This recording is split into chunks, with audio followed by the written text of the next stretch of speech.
Let's talk about the myth of I want my unit running full capacity so I can cool my house with cold air blast, right?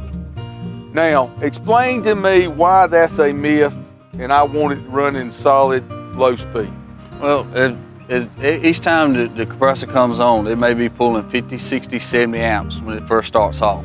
That's where you get them spikes, and then it drops back down, and it may stay there, run at 20, 30 amps. It shuts off, and then the process repeats itself all day long.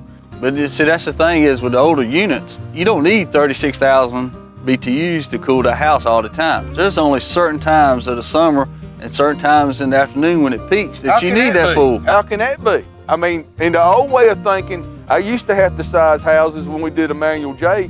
What did I have to size them for? Well, you size them for the outdoor temperature at 92 degrees.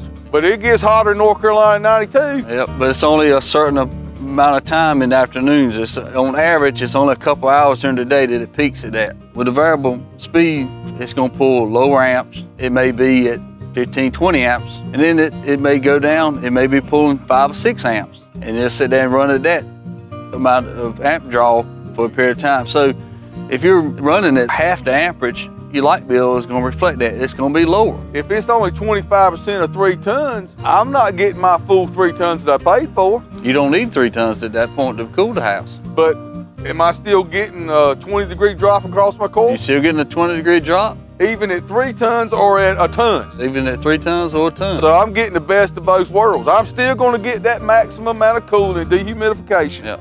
For less money. It makes it all worthwhile when you see your customer at the Harris Teeter and they go, wow, George, you guys did an ultimate job.